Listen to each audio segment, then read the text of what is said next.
Right, ladies and gentlemen, boys and girls, episode 7 of the UnRidled podcast. I'm here with the DG from the DOG, Darryl Gallagher. How are we, brother? I'm not bad. Tired, yeah? Big weekend? It was. Stressful? Very stressful, yeah. Yeah. Very stressful. Fucking good show though, you know. It was. The fight card was unreal. Yeah. Fight card was unreal. A few teething problems with a few disrespectful people there, but I won't let them shit on me parade. I won't let them ruin me night. Yeah. You're going to get that though, mate. Of course. No alcohol does the people. Yeah. But the venue was wicked, wasn't it? You know, the gazebo and all the food stands and that. It was something different, like. Yeah, I'm trying to bring that that festival vibe. That festival vibe of like in future events, I'd like to make it even bigger, where we'd even have, you know, like fair rides and everything. Make a pure day of it. Make it a day and a big day for everyone that's involved. Yeah, like you said, the it's your own horn, like, but the fight card is well matched, doesn't it? It was 50-50s pretty much across the board. Yeah. What was your fight of the night? Obviously, you were just asking me then what I thought was the best fight. What was your fight of the night? My fight of the night. My fight of the night's got to be the two biggest prospects in North Wales at the minute, and that is Pi from my gym and Anton Sharp from Azzy Thomas's gym. Yeah. That for me was unreal.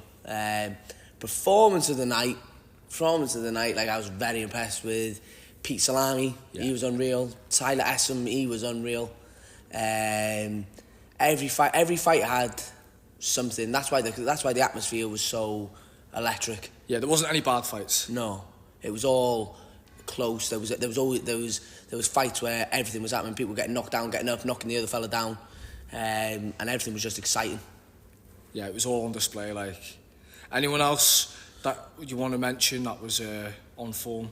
Well, we got Jordan Bell. I felt sorry for Jordan. So his fight, obviously, shit situation. Yeah, his fight didn't happen. He trained hard for it, but it's one of them. If the medical staff say that you can't fight, there's nothing that we can do. Yeah, of course. There's nothing that we can do. So we found a replacement.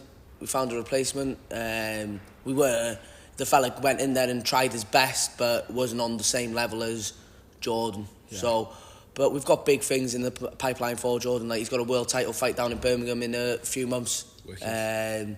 So, yeah, Jordan did well. Tyler Essam, Pete Salami. Yeah, I want to touch on Pete a little bit because he was fucking dialed in, wasn't he, for that? Like, them eyes. Probably the best I'd seen him, to be fair. Like, them eyes.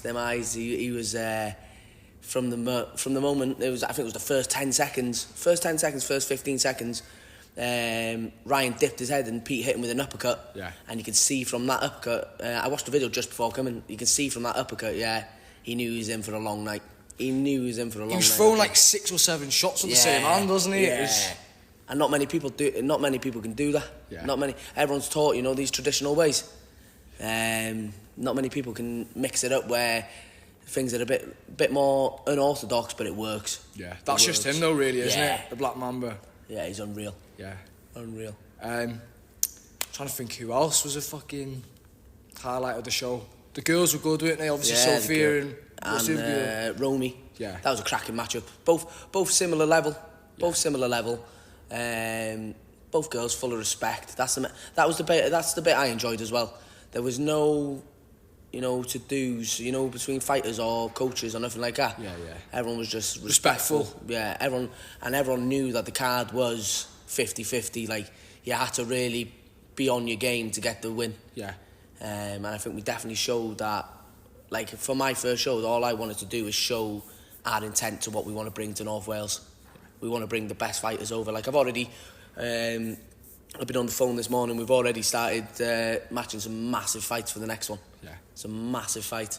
If you keep the same energy though for the next one, mate, it's only going to get better and better, isn't it? Yeah. Like you say, keep matching them like close matchups. It's going to come to a thing where people are going to want to do that, or they're not going to want to do that. Of course, you know I've had to, like, and you get to see, you know, who's real. Yeah, that's. You get to see who's real. Yeah. Now, like, I had loads of people telling me, you know, but when I made the Anton versus Pi fight, I had people coming up to me going, "You're mad for making that fight." To be honest, mate, I'm not gonna lie. I know Luke's as good as he is, but I just thought Anton was gonna be too much for him. That's what I thought looking at it, but. It's just like he showed his quality, really, didn't he, Luke? And it's one of them, like, so he performed on the night. And it just shows, like, you've got to have them fights to know where you're at. Like, even if you would have lost, we would have been able to see where he's at. And that's what it's about. Like, there's too many, like, the whole thing that we're trying to get rid of in Celtic Pride is cherry picking. Yeah. We want to get rid of that, and we want the best to fight the best, because at the end of the day, who cares if you win or lose? Of course. Who it's cares? Experience, especially, you know, Anton and Luke, probably, I know Anton's 17, Luke's probably about 18, 19, isn't he? 17, both 17. And it won't be the last time they fight. Yeah, probably not. They're going to fight like 5-6 times. Yeah. Because they are the two at that weight. That are the most talented. Yeah. So I think that loss will do Anton some good as well, because I think he'll just take it back to the drawing board now, and he'll like we were saying before, you know, we kind of sat back a little bit in the last round or two and invited Luke on and didn't really come back with anything, you know, and I'm sure he'll look at that and think that's where he needs to improve upon. Like, there's already skill wise, he's fucking unreal, isn't he? Like we were in the gym last night. Yeah, and that was the main subject in the gym. We were saying how nice of a boxer he is. Yeah, he's like the white Mike Tyson. Literally, he's unreal. Literally. So yeah, it was good, mate. And then, like, the rematch is already in place to happen. Now there's things that You're going to do that on Ozzy's show? You're going to do it on yours? Well, I'm one of them. You help me, I'll help you. Yeah. So, like, we'll put it on Ozzy's show. We're not scared to go on, you know, away shows. Yeah. And all it means is that we'll have to just make sure that our game plan is executed even better, to a higher standard, if we're to get the victory on an away show. That's just how it goes. Of course. But it's like that. Anton gave us the chance to have him on our show, so we'll repay the favour by being on an Azzy show. Of course. But that's with all the coaches that were there. You know, for them two specifically, though, you know, they do the rematch and they go the distance. It's 10 rounds of experience, 10 rounds of quality experience, isn't it? And then I was on the phone. Me and Azzy speak quite a bit, and we were on the phone yesterday. So obviously we've got contacts all over the world. Like Jack Jones fought in front of 7,500 in Germany. Yeah. So my big thing is to get North Wales, get like an elite squad, the best fighters. Even if they fought each other, it doesn't have to be it's not a rivalry. It's just them improving each other. Yeah. And then we can go over to these big shows, a group of us instead of just my gym, a big group of us, and kick ass. Yeah, put it on show in Europe. Yeah. Because Europe is completely different. Europe are so far ahead of us. Yeah. So far, like even their white collar show, 7,500 attending. It's a lot of people. You know what I mean? The lucky if we get 500 here, aren't we? Yeah, and the sponsors over there, like you've got Bayern Munich themselves, BMW, Hyundai. They're all sponsoring these events, and it's a massive platform. It's a massive, but like my big thing is to try and give people of North Wales a platform to be able to show that we are talented. Yeah. We are, because a lot of the time, like, it's been like they throw us in fights, knowing, you know, in the big cities. Yeah. And you're more of a stepping stone, like a piece of meat. Yeah. But it's not like that. There's some real talent around here. Yeah. There's some real talent. Obviously, like, you know, everyone wants to build the fighters up the right way, don't they? But there's also a point where you got to do right, haven't you? And fucking of course. Get the right fights. In the beginning, when you're first building them up, then they've got to have the right fights. But there has to come a time in that fighter's career where, like Jack now. You've got to step outside the box, haven't you? Yeah, like we're saying with Jack now. Jack won't. To be fair, what's his name? Gez. He took the fight for us, and he done us a huge favour, you know, for taking the fight. Yeah. Because otherwise Jack wouldn't have been on that show. Because 19 other gyms said no, we're not fighting Jack. Guys just bang it for him. Yeah, he had a bare knuckle fight not long ago. Do you know what I mean? He's up for it. Yeah. And like he done us a huge favour with that, and we have like loads of respect for him, you know, for stepping up to the challenge. Yeah. But like in the kickboxing world, like when me and Jack speak, like Jack doesn't want he wants a fight now where there's a good chance he'll get knocked out if he makes a mistake. Yeah. He's at that level where, but that's the right time. This is the right time in his career now to really start testing himself against these bigger oppositions and getting abroad, mate. Getting abroad, like there's talks of Tokyo, Germany, Spain, Portugal, all over the place, and it's just which route we take. Yeah, that spinning back kick knockout at the start of the year, was it? In Budo Combat League. Was it? Oh, was it? I thought it was in Germany. Because that's in the little, I think there's 6 or 8 ounce MMA gloves. Right, okay. Yeah. The amateur MMA gloves, is it? Scary, mate. Scary. I'm all for violence. I'm all for like heavy sparring and everything like that. But when we put them little MMA gloves on, it's a lot different. It's like the karate combat, isn't it, really? Yeah. It's so it's literally like the British version. Yeah. The British version, and they get a lot of shares. The Sport Karate Combat president and everything shares the Budo stuff, and one day you never know, it might come to a point where they cross path and it'll link up. That'd be smart. But there's loads of things in the pipeline. Yeah, you've seen it in stuff like MMA where promotions could come together. PFL and Bellator have obviously come together on that now, and such. But what we were just saying before, I would like to touch on that. Me and you have spoke over the years about, having, obviously there's different gyms and you still have to match against each other. Like you say, you're going to have your lads fight Azzy's lads and Mike's lads and such and such. Yeah. But, I think to really challenge as a collective, we need to become a collective and of course. have these, maybe once a month where we all come and do some sparring. Do you know what I mean? Squad trainings, and my plan is this. But it's one of them. It's okay me having a plan, and a vision to go forward. But it's if people want to work with each other. That's the big thing. And it's one of them. No one wants to take a back seat. We were speaking about this on the phone every week. If you're the coach and I'm the coach, well, who's the head coach? No one wants to take a back seat, do they? Do you know what I mean? And it's just working out. It's just working away. It's working away where the coaches, in a way, put their pride to one side, or their pride or ego to one side, and literally saying this is what we need to do to get North Wales bigger, better, standard up there, and then we can really start to push. These big cities. We can really start to push them. And like you say, then kicking on and going into your work. Yeah. And it's I'm lucky. I was really lucky. I've got contacts all over the world, so I'm really lucky that I've got opportunities there waiting. But I don't want it to just be my gym doing stuff. I know Mike goes away. He went to Belgium not long ago. Yeah. He went with the toe-to-toe lads, didn't he? Yeah. So that obviously, they're on their path. We're on our path, and it'd be smart one day that everyone that's serious about fighting and competing all sit down together, the head coaches, and come up with an elite squad. Yeah. Elite squad. And that doesn't mean that we can't fight each other on shows and that. Of course. It doesn't mean anything like that. It just means that we're improving. And if anything, it'll make the shows better because the standard will be even higher. Yeah. And the styles difference as well. Obviously, the freestyle kickboxing with the Thai boxing. Yeah. And you're sparring each other all the time. You're working out what works and what doesn't against different styles, aren't you? And it's one of them like we did when we were training. We used to train, loads of different types of styles, and my instructor always used to say to us be like a sponge. So if I went to a karate class and I seen something that I liked from that, I'd take that piece. Yeah. If there was something that I didn't like, then you just didn't Don't take use it. it. You didn't use it.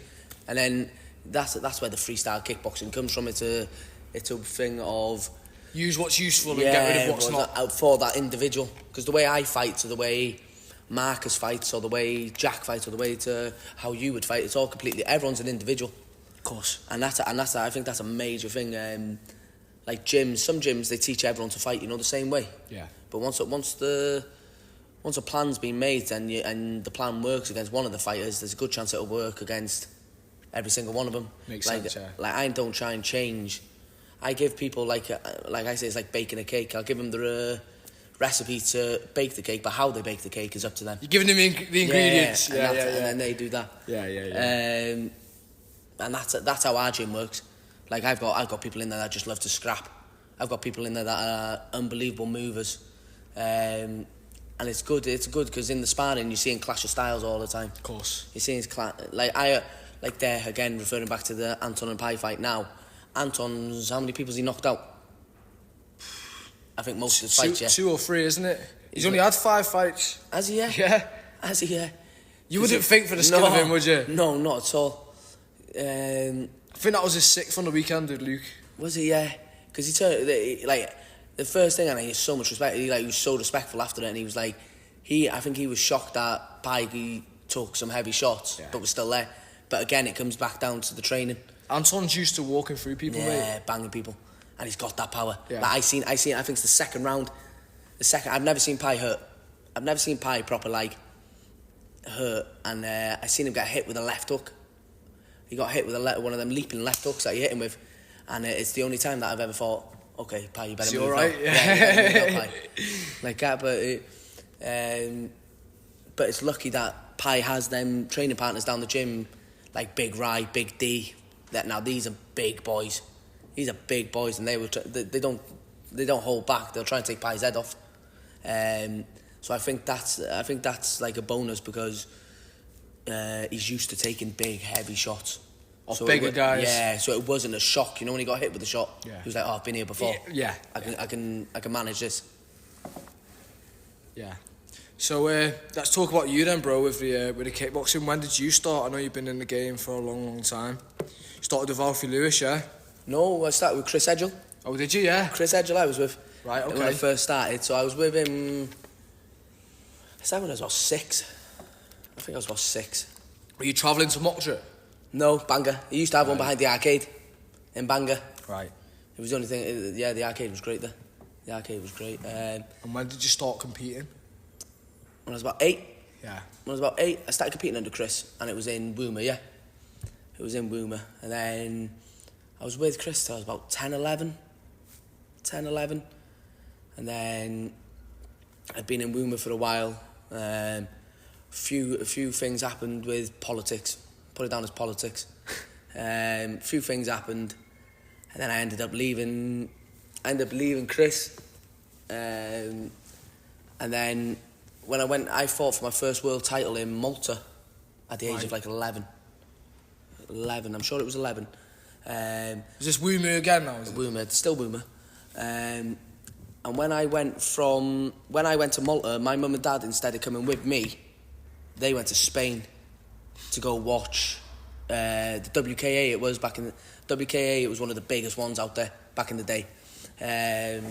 Still going out there, isn't it? Yeah, it's still big. It's still big. It's one of them, mate. Like back when I was fighting, there was only 4 major organisations. There was only 4. Now I think in Britain you've got about 80. Yeah. So it's mad. It's mad. So my mum and dad went to Spain to watch the WKA. I went to Malta with Woomera. Are they into the kickboxing, or are your parents? What made them do that?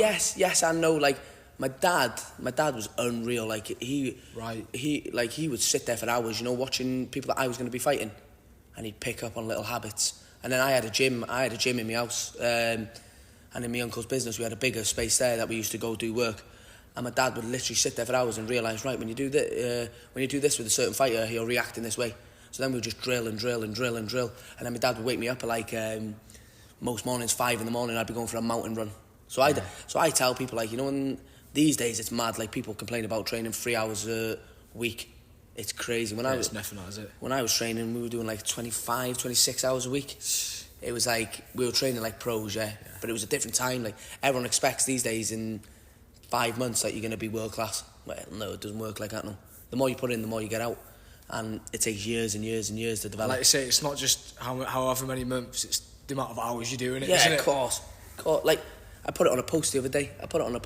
Like a lot of my guys, they look as if they go really good, really quick. But the reason is, a lot of them come and train from 4:30 until 8 o'clock at night. Yeah, they're giving me, 3.5 hours there every night, where other people are going to the gym, they do an hour and then they go home, and then they might.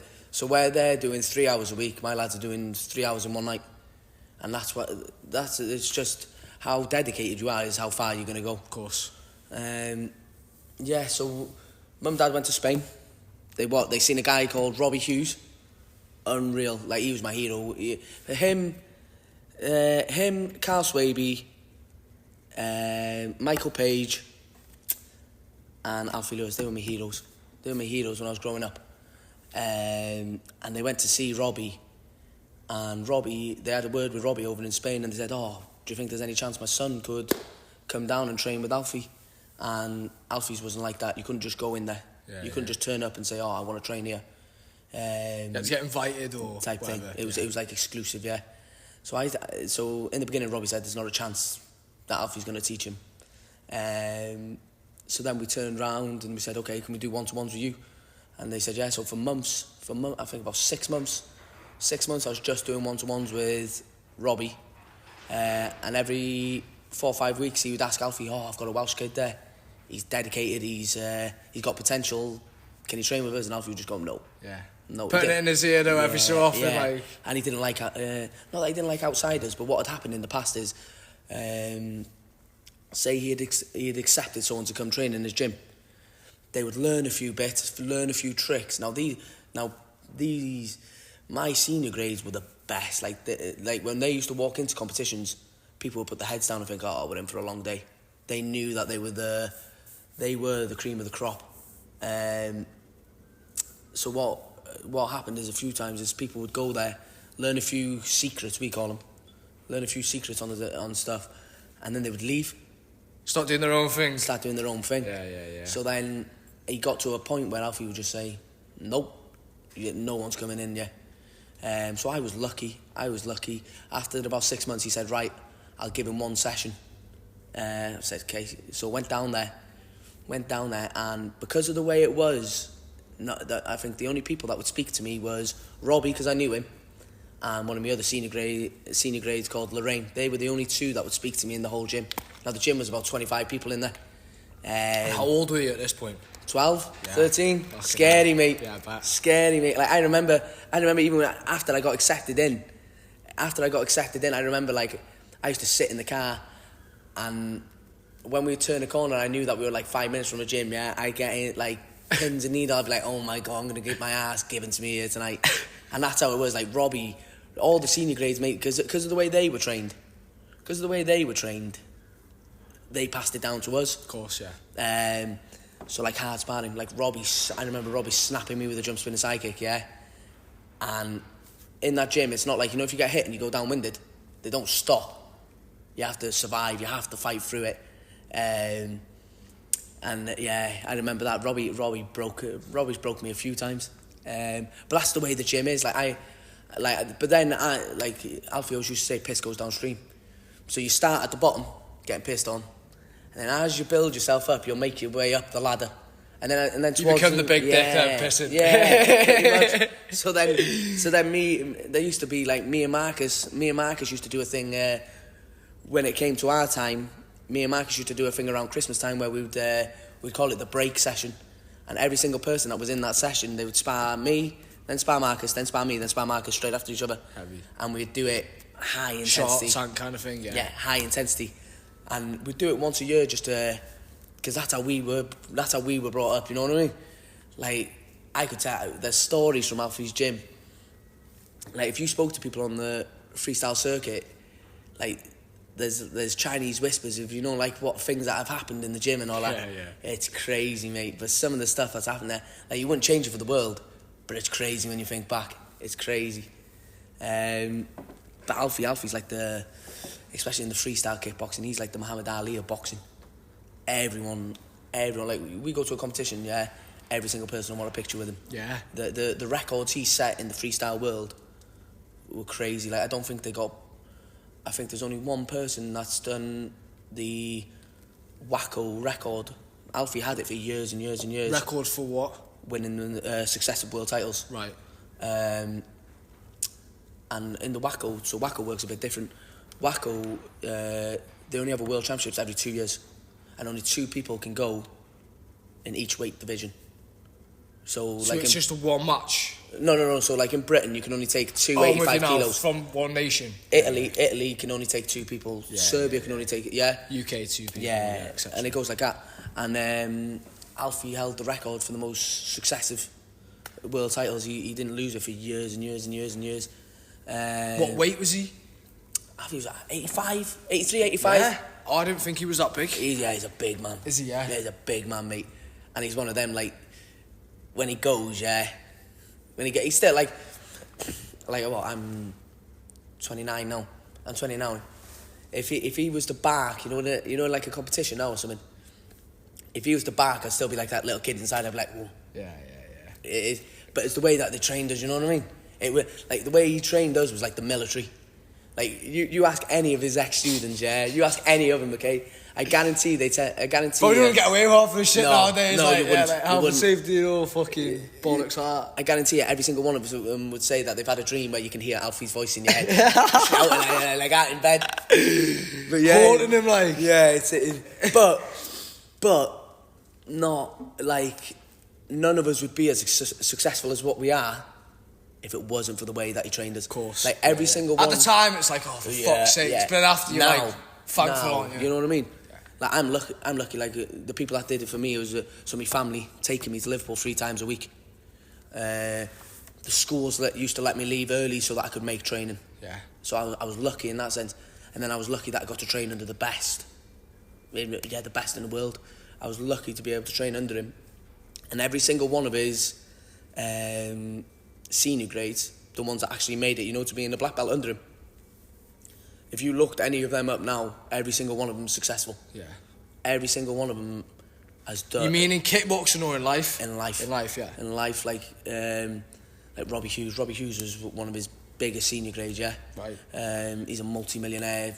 Yeah, and he even said it on a podcast not long ago.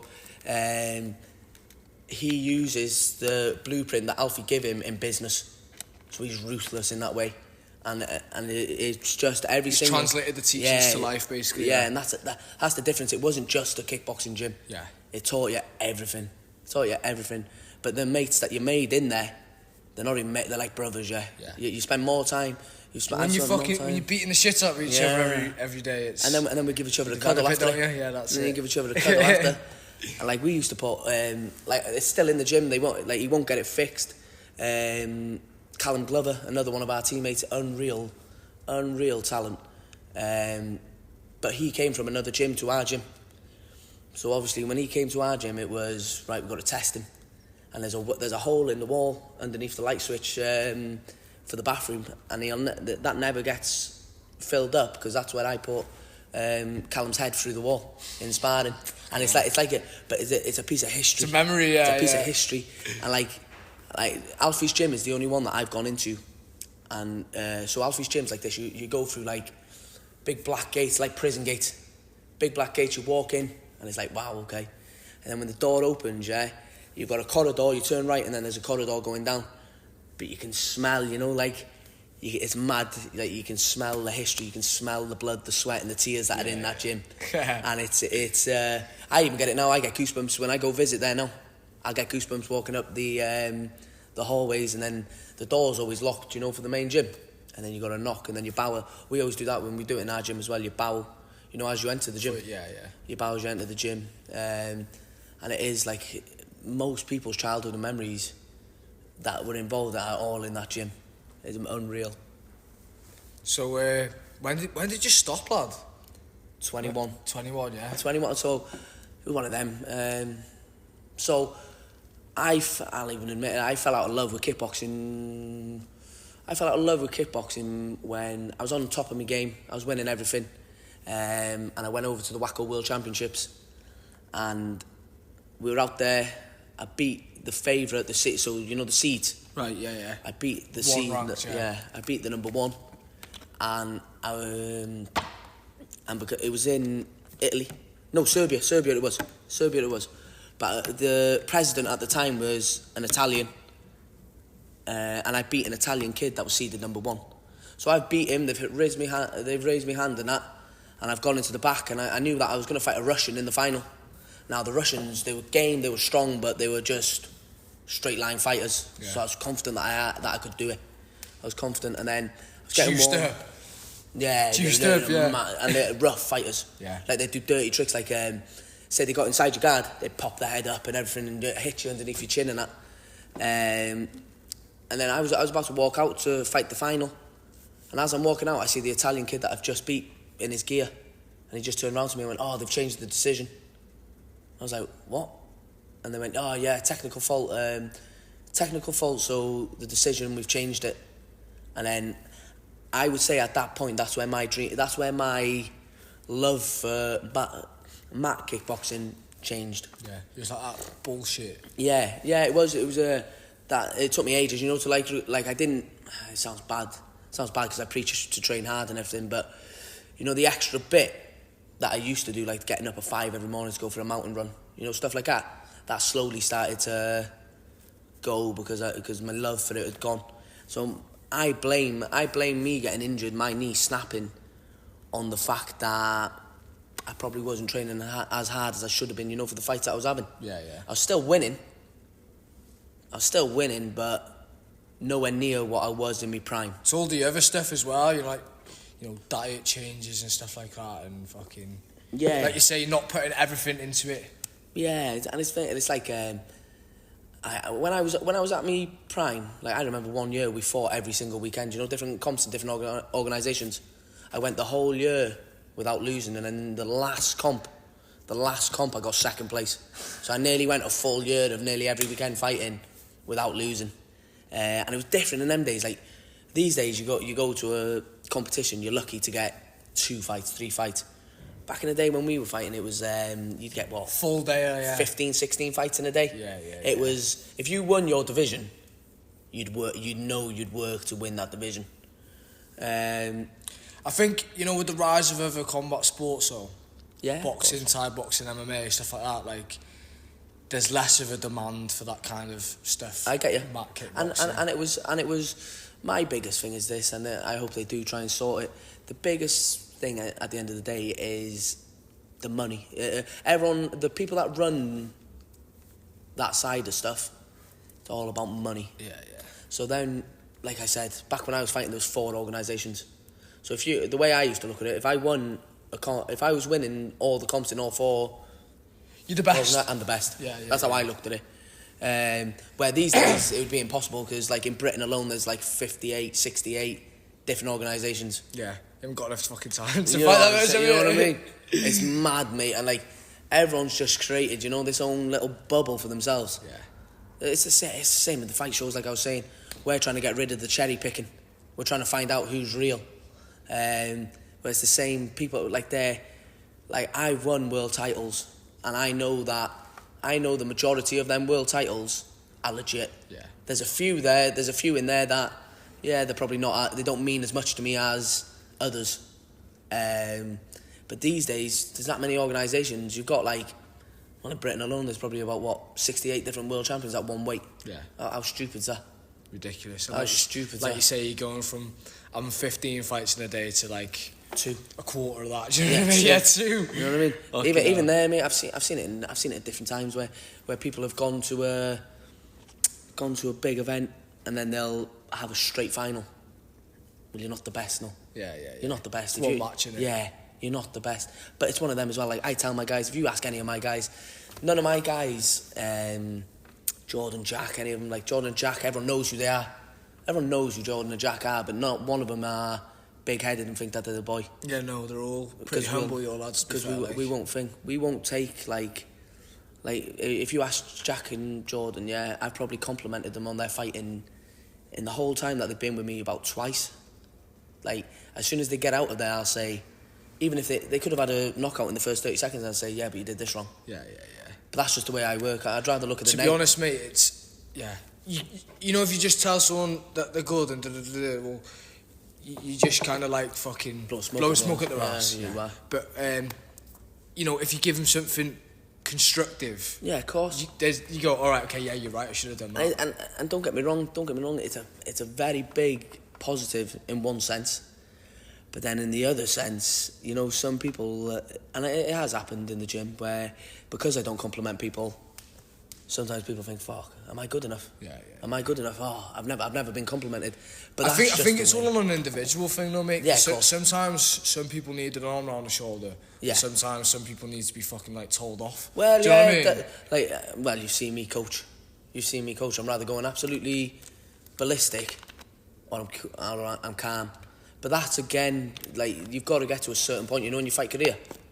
Like there with Jack now, we have conversations in between. We're having conversations with each other back and forth, just giving each other information that we're seeing in a fight. Where, watch the video of Pi on the weekend. I barked at him in the third round. And then it gave him that boost again. You know what I mean? But once you've been with someone for years and years and years, you know exactly what they're going to do, how they take. Like Jack did it on the weekend. We seen that the backhand uppercut was there, yeah. Literally, I said it a split second later, yeah, he copped it. He follows, well, that video of Budo combat. I can give information to Jack. Yeah, the spin kick, yeah. And I know that he can do it. Yeah. I know he that said, he's sinking he's in. open yeah. here. I know that. And then, like we said to him, yeah, we said, throw the jab as a fake. Throw the jab as a fake high, yeah. Because a lot of people, especially when they're starting to get tired and under pressure, they get big reactions. Yeah. So we threw that jab out. The hands come right. Yeah, he came right up and then we spun him. Yeah. I seen the video of you talking to him about it. What, like? It's like a video game. Like, yeah, literally. I tell you, the best person that I've ever stood behind and coached, yeah, and it literally felt like I was playing a video game, is Odell Kamara. Right. Odell, mate, he is the best kid I've ever seen. Is he from your area? Is he Bangor? No, Liverpool. Right. When I trained in Liverpool. Now he's in the Olympic team for boxing. Yeah. Like if I could put money on it now, yeah, he's going all the way. He is How old is he? 19, 18, 19. 18, 19, and he was down in ours. He came down to see the boys, before this fight night. Right. He came down and I hadn't seen him for years, yeah. But this is how tight the bond is, in Alfie's gym. Like I probably haven't seen him for years because he went down the boxing route, the ABAs. He's won all the ABAs and all that. He's won, the cups that they do abroad. Yeah. He's won all them. Now he's on the Olympic team, and I hadn't seen him for years because obviously he's busy. And then I give him one phone call, and literally, it was as if we spoke. Yeah, like we spoke to last week. Yeah. And then he came and stayed in mine a few weeks ago. Spent some time with the boys, and he loved the gym. He loved the gym. He's going to be coming down. Obviously, it all depends on his schedule, but he'll be coming down quite regular to see my boys and to do bits with him because, mate, he is mustard. Yeah, he is mustard, mate. We would say to him, I used to say to him, oh, listen, I want to go home now, so if you could finish this fight really early, I'll give you a Mars bar. If you can knock him out with a jump spin, a hook kick, yeah. He was a kid, yeah. And he would literally go out there, yeah. 10 seconds into the fight, hit a kid with a jump spin and hook kick, yeah. And that was it. And he'd just walk over and be like, "Where's my Mars bar?" He was unreal, mate. He just wanted to do the full rounds, about the Mars bar. He's like, "Fuck this." Yeah, literally. he, even his brother, them two boys, yeah, are the type of boys that whatever they put their head to, they'd be successful. Yeah. His brother went down the football route. He's a pro footballer for Preston now. Right. Odell's in the boxing, mate. I'm telling you, he's gonna be unreal. He fought. Who was he sparring with the other day? He sparred against someone that in the last 3 fights he's fought Lemachenko and Lopez, yeah. And watch the spar, mate. Watch the spar. Is it Cambosos? No. I'll tell you who it is. No, I don't think it is actually. But he was sparring him out in Dubai or Saudi, one of the two. It was unreal. I've got it saved somewhere, mate. But I've got that many things from the show, yeah. It's alright, because I'll cut this little bit out anyway. And I'll Yeah, we fucking got there in the end. What was his name again? Jermaine Ortiz. Jermaine Ortiz. That's it, Jermaine Ortiz, yeah. Yeah, okay, so moving on from that, we'll stick on the same kind of thing. So I want to talk about how you started the gym, the doghouse, and when did you start coaching? Was it immediately after you stopped kickboxing, or did you have a little bit of time off in between? So when I first got injured, I had every intention of coming back and fighting. I had every intention, but I'd snapped my knee that bad.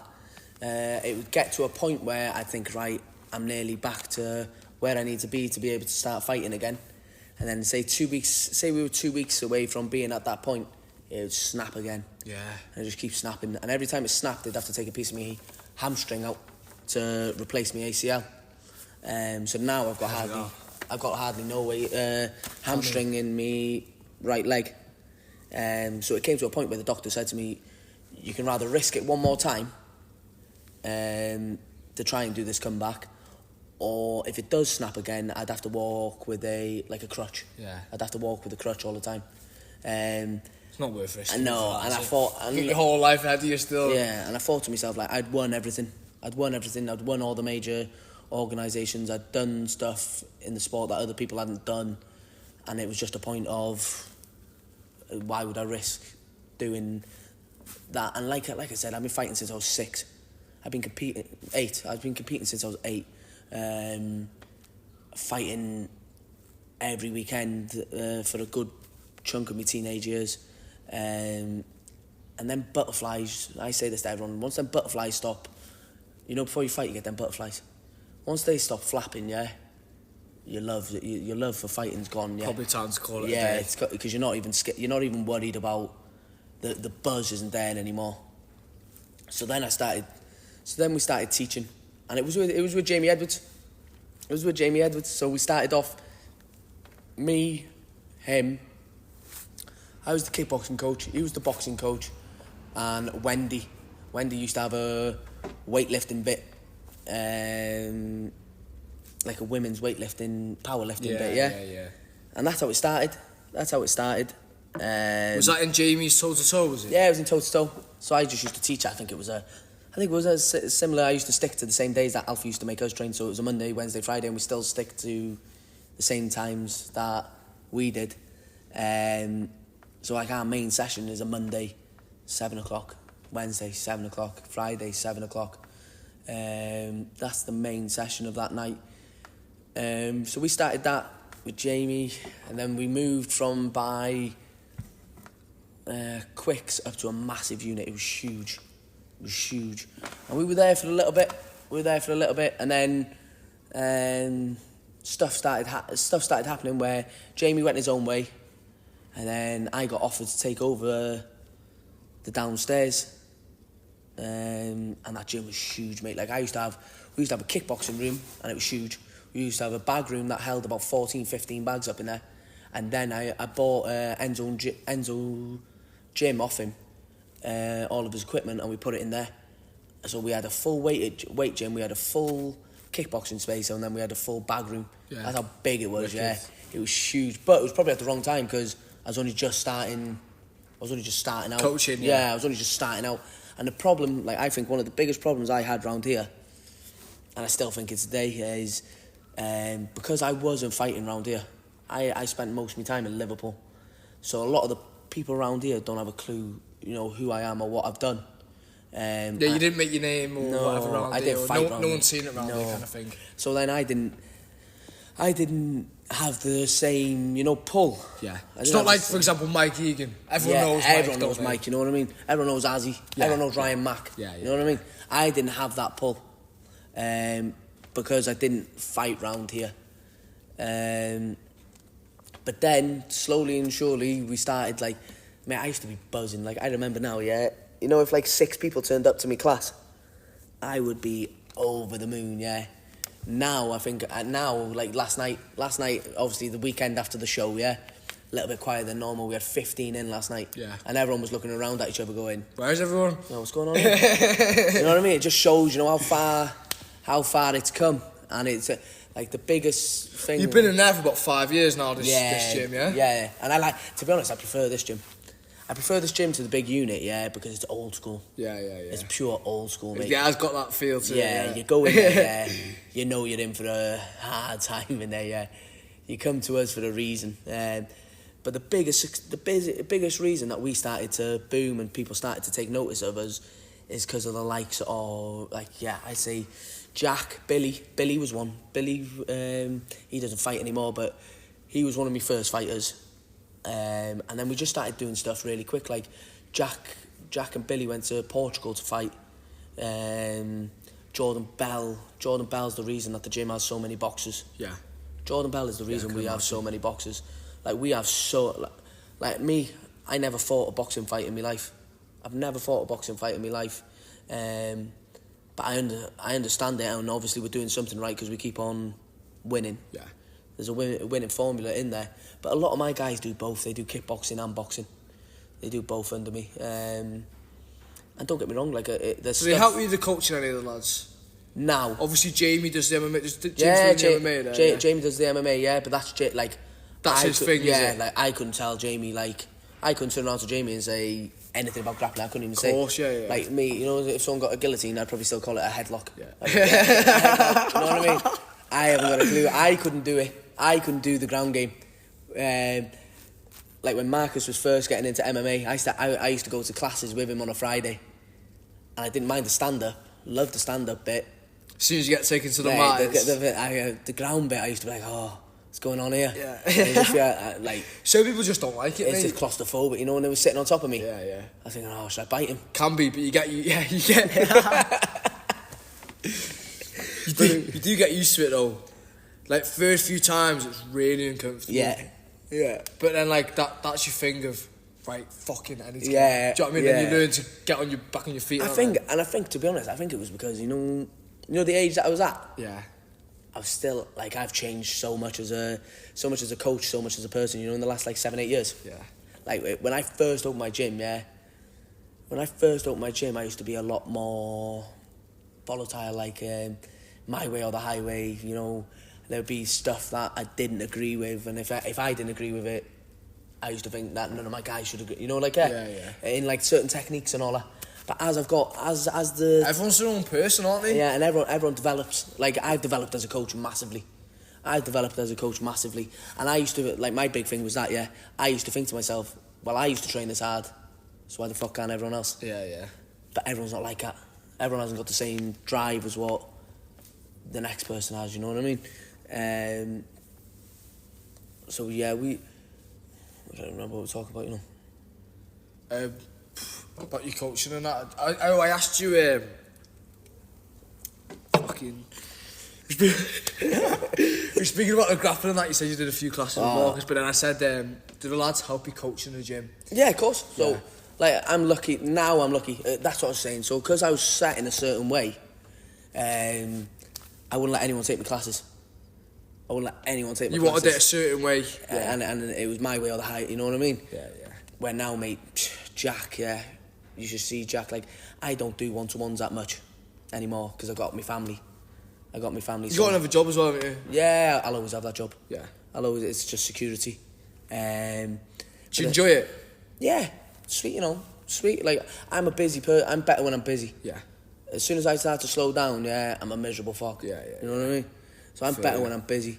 And then we've got Jack. Jack's an unbelievable coach, mate. Unbelievable. Like, eventually, Sean Berkey, unbelievable coach. Like, he's the best kicker in our gym. Yeah. I'd say he's the best kicker in North Wales, to be honest. In kickboxing. The kid is sick. Jordan Bell, he's unreal. He doesn't like... You got a good stable. Connor Burns would be good at coaching, but he just needs the people skills. Yeah. Like, he can do it. Unreal. A bit like Jordan. Jordan's getting better at it now. But, like, in the beginning, he didn't want to... Jordan's quite, what's the word? Like a bit introverted, isn't he, Jordan? Yeah, he's like, quite, like, keep himself to himself. If Jordan knows you, then it's like, a bit like me, mate. Yeah. A bit like me. Like, I'm socially awkward in the ways of, if we went to something, if we were like this now, me doing this podcast, if we spoke about anything else but fighting, my head would fall. I wouldn't be able to do it. Yeah. But second nature to you. But because it's about fighting and about martial arts, I could talk about it all day. Jordan's like that. He keeps himself to himself. And he's just a respectful guy. Like, you'll never ever, and that's another one as well, you'll never ever see any of my boxers or kickboxers, you'll never ever see them put on, you know, like and I get it, some people do it for hype, you know, for fights. Like, I used to see other gyms and they'd go, right, gotta take There's no point in talking unnecessary shit, is there? Do you know what I mean? Take his head off on the weekend, and then you'd wait until after the weekend, and it would be like, I lost that fight. Yeah. He's looking to sit there. Why have you done all that then? Yeah. So, like, my guys, like, a load of people before this. It was like, do you remember when we was talking me and Jordan fighting? Yeah. And fucking, as soon as I got to the venue and that, because obviously I had to pull out the fight and I stepped in, didn't I? Yeah. I said to him, I was like, I can't remember what exactly I said to him, but I went over to squash it, and he was like, lad, I haven't got any problem with it. Like, no, he was just so sweet straight away. And you were the same, you came over to me straight away. And we haven't got, like, I see this, and this is one thing I say, is that, like, Banger's one of the worst places to make Chinese whispers around Banger, It's mental. It's mental. It's bad around here, I can only imagine what it's like down there.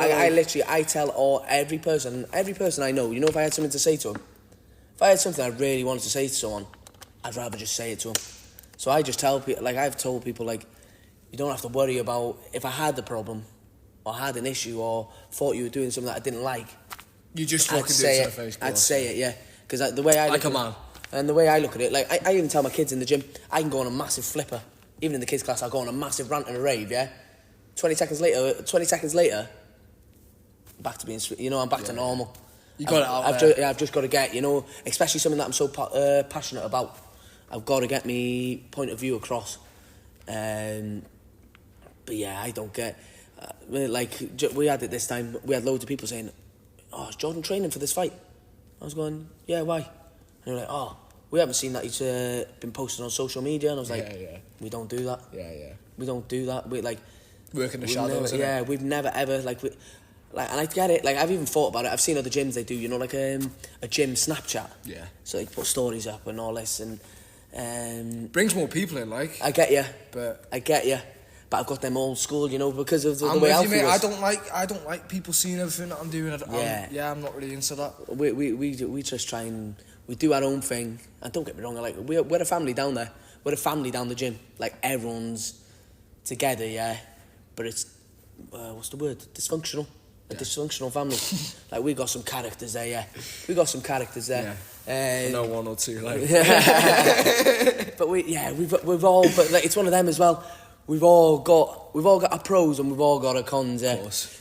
That's the way it is, and the ones that we see inside the gym, the people we see, you know, when we're training together, maybe isn't the person that we see, you know, outside the gym. Yeah, outside the gym. Yeah. Everyone thinks Jack's this big, confident, you know, person.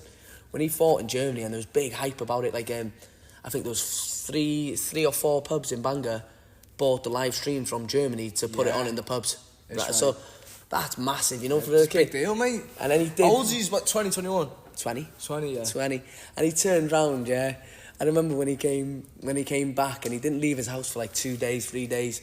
I was like, "What's the matter with you?" And he went, "Oh, mate, if I walk the shop now, people are just going to talk." Yeah. People are just going to... And even though it's good that, you know, people acknowledge how well he's doing, of course, but he's still, you know, that shy kid. Yeah.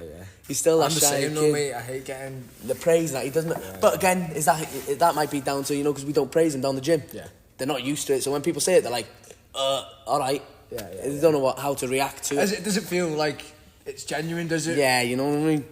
And it is. It's one of them. But we're gonna do back to the gym. So, and my thing is just to roll out, like, mate. People think we've got a talented squad at the minute, yeah. Like they're starting to see the next generation. Yeah. Luke, Big Rye, mate. Big Rye. Oh my God, he's gonna be one of the best boxers about. Oh, he fought on the weekend, didn't he? He looked really good, calm, very calm. That was his first ever fight. That. Yeah. You just thought he was sparring. Yeah, that's what. We were in the corner, and I'm telling him advice, and he just turned around to me and went, "It's all right this year." And I went, "Well, yeah, mate, I've been telling you for years. We've been trying to get him to have a fight for a good 2 years." Yeah. I said, "Yeah, it's all right." And he went, "No difference to sparring, really, no." He looked like he was sparring, mate. I was like, "Yeah, mate, that's just how it is. Just like you hit him a bit hard." And he went, "Yeah, I'll do this again." Yeah. Right, okay, mate, sound. And that is literally what we said in between round 1 and 2. Yeah, that was the conversation. And I was just like, "Yes, sweet. This guy gets it." Yeah, and then you've He's got on it now. like the next generation. So you've got. Well, but there's I seen him fight on Market Mayhem, and I've not. I think I sparred him in yours once. His name, Leo. Is he still fighting? Leo, yeah. Well, not fighting. He's training. Still training. Training. Yeah. He's training, but he done well in a fight on Market Mayhem. Yeah, he did. Beat a kid from Manchester top 2. Yeah, he did really well, mate. Did really well. But again, that's so it's quite lucky. Like I do the stand up in the gym. And James does the MMA side. Yeah, he's the man that mixes it together. Yeah. His striking's come on low since he's been with you, like. Yeah, proof's in the pudding. You know what I mean? Like anyone that's ever come to me, you know, even if they've done bits before, they improve. Yeah. I've done a few sessions with you. I enjoyed. I was doing one with you, Yeah, and we do. Like I'm just a sucker for going. And my biggest thing is I can't let someone, you know, do something wrong. Yeah. If I see that they're doing it wrong, I have to correct them. Yeah. But that's that's what you're paying for, yeah, innit? Exactly. Like I'm not bothered about, like, it sounds bad, but you know, like hurting egos or hurting, you know, so even if they're at the beginning. If they're or just taking money off people, basically. Yeah, and just saying, oh, you're doing well, mate. Let's hit the pads for a bit. I can't do it. That's why I don't do many one-to-ones these days, mate. Literally, the only one-to-ones I do these days is I'll do some for fighters,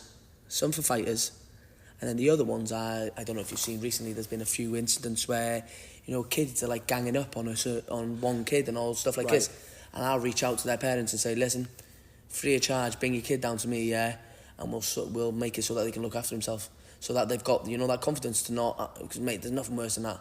Nothing worse than being a kid that's being bullied, that don't have, you know, that self-confidence to stick up for themselves. And it's mad because these other kids just think it's funny, They think that but what they don't realise... It's going to affect their life going forward, isn't it, yeah? When that kid's like 23, 24, 25, and he's got mental health issues and hasn't got the confidence to do the things that he really wants to do, and it all stems from there, So we try, and then we do a lot with the youth justice. Right.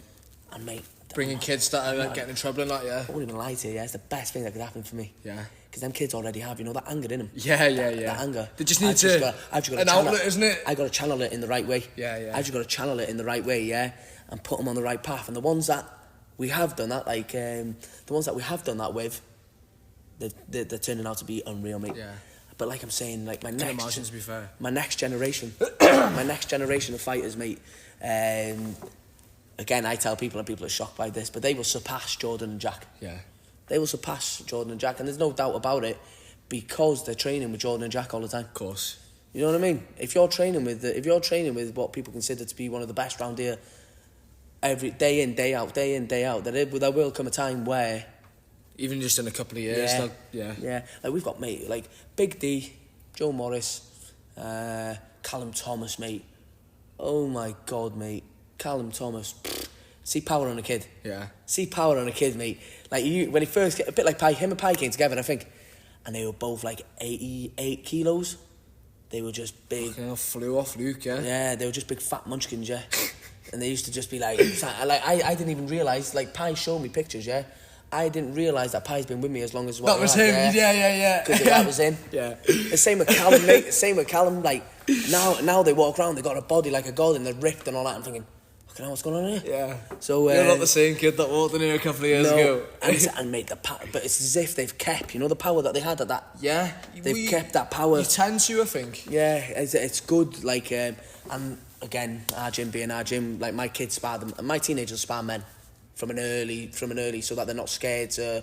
If they see a kid and think, oh, he's a bit older, he's a bit bigger, my lads won't go, oh my God, look at him. Yeah. They're just like, yeah, sweet, we've done this loads of times.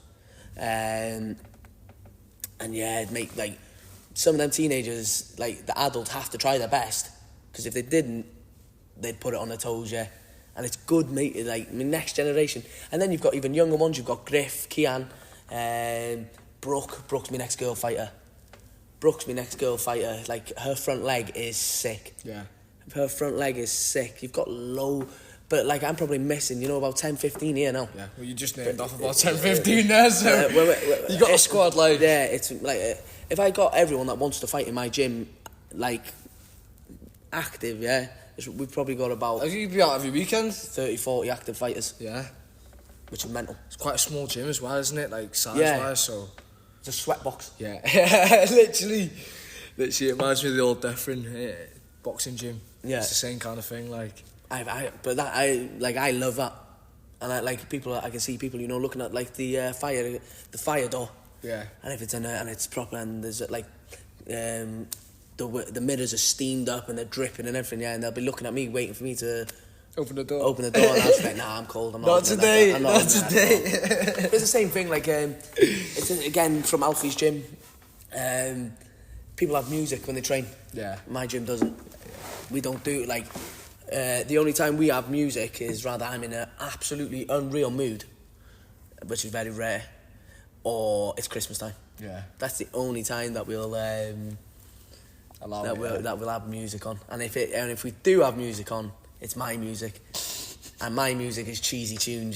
So you can imagine, you know, all these boys that are like, especially the gangsters ones, of that. the younger ones that are all into this rap and all this, and I'm playing like Mamma Mia and that in the gym. Yeah, it's hilarious. Get this shit off. Yeah. So it's funny. someone come in to the pub the other day where we were working, and they were like, oh yeah, I'm in an ABBA tribute, and I was just like, oh, and they were like, everyone loves ABBA. I was like, everyone knows ABBA. Yeah. Everyone knows ABBA. I get you. Funny. Yeah. Any other fighters you want to speak about in depth before we wrap it up a little bit? Okay. Let's go through. So we've got the next generation, the next generation of teenagers and kids. There's loads of them, mate. There's loads of them. But it's one of them. I could speak all day because we've got that many, prospects in the gym. Yeah. But at the end of the day, it really comes down to which one of them sticks on, the path, sticks on the journey. There are going to be times, in the gym where they think I'm an absolute cunt. There's going to be times where they think I'm being hard on them, or like, why can't they have a night off? Or if they do have a night off, why am I fuming with them the next time they come there? But they don't realise that's how I was trained, yeah. For them to reach the heights that I got to, travelling the world, fighting, I got to, I fought in 29 different countries. Yeah. I got to travel the world, you know what I mean? Yeah. My whole life was travelling the world, fighting. And I'm trying to bring, I had to go to Liverpool to get that standard. You're bringing it here now. And now I'm trying to bring it back down here, so that they have the same opportunities that I got.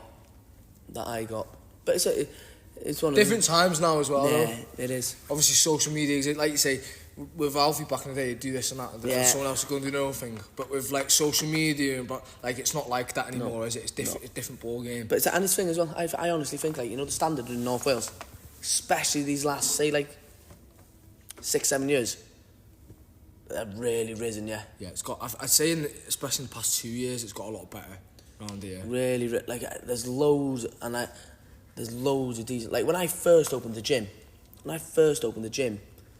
the only gym I really knew of around here that was that's a good gym, was Mike. Was Mike.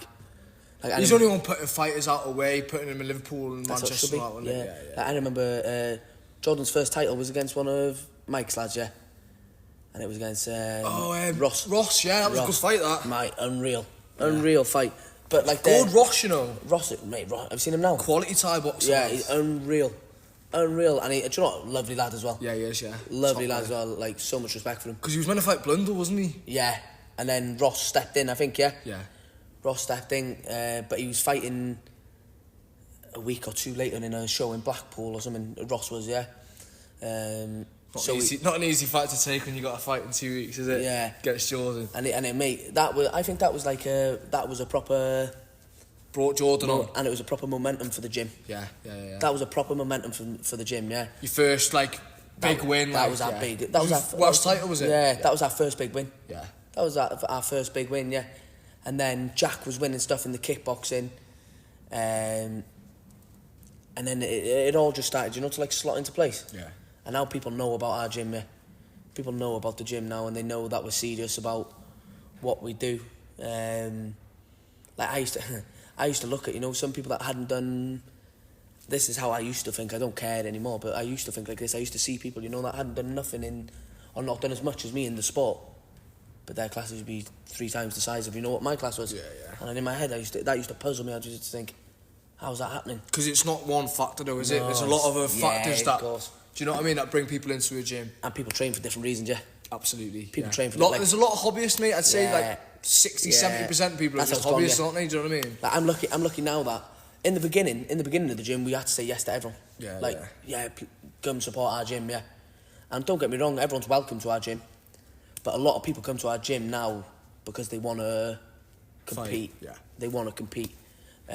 Even the kids, I only started a kids squad last year. For years and years and years, I put it off. For years and years and years, I putting a kid squad from the gym out, yeah. And it's just because of the way I teach and how intense I am. I don't know if I could be like that, with some kids. But then all of a sudden, now we've got a group of kids that they're hungry for it. You know what I mean? That you see the little differences, but then we've split the class. We've got our normal kids class, but then we've also, any of the fighters that are in that class, they come to the the bigger class. Right. Okay. Yeah. So that they're getting. They're not just. They see me. They're with the fighters. They see me nice on a Tuesday. Like I watch what I say on a Tuesday, and a Thursday. I watch what I say. I watch how I speak. But the Monday, Wednesday, Friday, when it's they get the real. They get the passionate.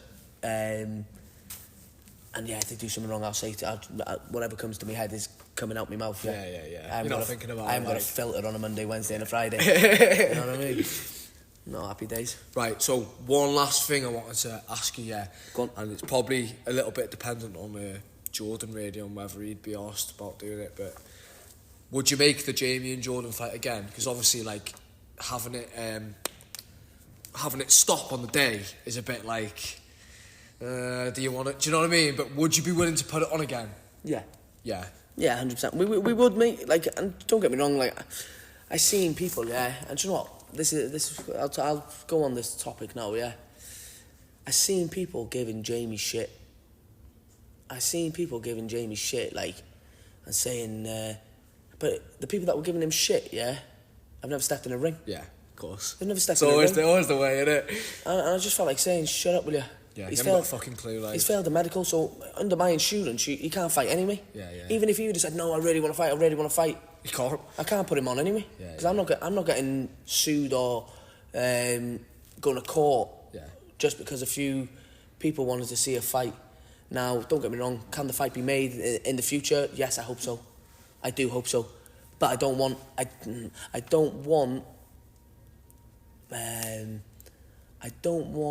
the best Jamie Edwards. Yeah. I want the best Jamie Edwards. Same with Jordan. I want the best Jordan Bell. Like this. That's what we all want in this community. Do you know what I mean? We want to see the two best. I don't want to see that weight going at it. And like at their best. At their best, yeah. I don't want to like Jordan was fit this time. Like he's trained like an animal, yeah. Like it reminded me. It was like this is the most hungry and most on point he's been. Ever. Yeah. He was unreal and he hits it. Like we've improved. Now that we've got motivation like no other really, isn't it? Two hometown boys, you know what I mean? And his strength and conditioning coach. Like we go to Dave in Brailsford Centre now, mate. You're not getting a better strength and conditioning coach. Yeah. Like he's the Commonwealth weightlifting GB coach, Right, okay. Powerlifting, is it? Powerlifting. Mate, he is unreal at what he does. Unreal, but he was my strength and conditioning coach when I was fighting. Right. So most people can't get in with him. Do you do group sessions, do you? The fighters. Yeah. The fighters can go to him. Now, the only other team that I know that he will teach is RGC. Oh, yeah? No way, yeah. So professional team. Yeah. So you can't just go to Dave and go, I want to do sessions. Can I have a set? He'd be like, I can't, I'm too busy. Yeah. But it's lucky that I've got that relationship with him that we're able to get the best strength and conditioning coach out there. Yeah. But yeah, mate, any fight, like, I'd like to... There's always been talk of Jordan and Max Sweetman. Yeah. That's another fight. I'm not sure. Is Mark still fighting? Maybe, because he phoned me not long ago and he said, your show looks sick. Not this one. If you'd have known in advance about Jamie, he would have been perfect to bring in. And he would have done it as well. He's fucking fighting for it, isn't he? But he, he was fighting every weekend at one point, wasn't he? But he phoned me and he said, your show looks sick. Let me know the date of the next one and I'm gonna train and get up for it. I'm going back. He's back to train with Craig Winters. Yeah, good. And mate, I can't. Like the coaches that were there on the weekend, that's another thing as well, mate. You got the respect for them, yeah. Every single one of them, like Azzy, Mike, Marvin, Craig Winters. Yeah. Everyone, mate. Every single one of them, every coach. They were unreal. And do you know what I liked as well? If they were seeing a problem. They were seeing someone, and it was only one or two. There was only one or two disrespectful people there that were ruining it for the rest. Yeah, but them other promoters would say to him, like they would, instead of just sitting there letting it, start to kick off, they would say to him, "What are you doing?" Yeah. So they had me back. You know what I mean? And that shows me. They know what it's like when the shoe's on the other foot, innit? Of course, and that's why I've said to every single one of them, they want my fight. If they want my fighters. There you go, you've got my back, I'll scratch your back, you know what I mean? Of course. And that's how it should be. Yeah. That's how it should be, mate. And that's why me, Mike and Craig sat down and we're going to get this ranking system going, yeah. Yeah, that's another thing as well, isn't it? We're going to get this ranking system going, and it'll stop the cherry picking. Yeah. It'll stop the cherry picking. It'll prove who's real and who's not. But at the end of the day, all it's going to do is make North Wales talent even better. Better, of course. And that's what it's about, yeah. That's what it's about. And not just staying... Like, there's some talented fighters, but they only fight on home shows. Of course. So they look like the big I am, don't they, of course. But they've got so much talent to give, and it's wasted just being on 1 or 2 shows a year. Yeah. They should be fighting all the time, you know what I mean? Like, my guys, we try and aim, especially the main fighters, we try and aim to get, like, 6 to 8 fights in a year is what we try. So my guys... Every month kind of thing. Yeah, we're literally in camp constantly. And then from, I think it's November. Yeah, from November, we don't accept fights in December or January. We won't accept fights in December or January because them 2 months are our switch off off down period. Yeah. I think a lot of gyms are like that, to be fair. Just take over. I couldn't imagine, you know, like I've seen people do shows, you know, like a week before Christmas and that. Yeah. I'm just thinking, oh, my missus would kill me if I went to that, you know what I mean? Even mate, she's amazing though. She's amazing. Like when Jack fought in Germany, people don't want to do that. They're trying to save the money for like the week or two after, aren't they? Yeah, of course. And then in January, everyone's just like, people go and have a drink, don't they? They're doing dry Jan. They don't want to go to a fight show. Like. Yeah, of course. But I've got to say, like without Kim, me missus, none of the gym would never be as big and as successful as what it is without her. Yeah. Because like I got 2 kids, I got 2 kids there, and if she wasn't willing to be at home with the kids the majority of the time, it wouldn't work, you know what I mean? I'd have to take a step back. Like even there, mate, I had my baby girl Rosie on, say the Friday, say it was Friday. On the Tuesday I flew to Germany with Jack to that fight night. Now not many women are not going to give you an earache. Yeah, you know what I mean. Yeah. But she understands, you know, the opportunities. We've got to take them while they're there. Yeah. Of course, yeah. But I'm lucky that she's been around the game her whole life. Like my father-in-law is my instructor. Right. Okay. So she's watched me win every single one of my world titles. She's been around the world with me. You know what I mean? We've been together from young, yeah. Well, we got together when I was 18, 19. Yeah. 18, 19. But we've been best mates since we were like... Well, she hated me to begin with. When I first went there when I was 11, 12, you know, because it was I was the outsider. A wall, they used to call me, yeah. That's what they call us, a wall, yeah. So, because I was the outsider, she hated me, yeah. She hated me. And then when it was about 13, 14, yeah, ever since then, we've been like best mates, yeah. And then we got together when I was like 18. Yeah. And then, but she rest is history, like. But she is like thing, yeah, like, when my head goes, she'll find a solution, do you get what I mean? She'll find a solution, or when her head goes, we're like yin and yang, you know? Yeah. That's how we are, we just bounce off each other. Boom. It's nice, bro. We'll leave it on that note now, a nice little one. It's been good to speak to you, bro. Man. Really enjoyed that. Happy days. Hope everyone else did.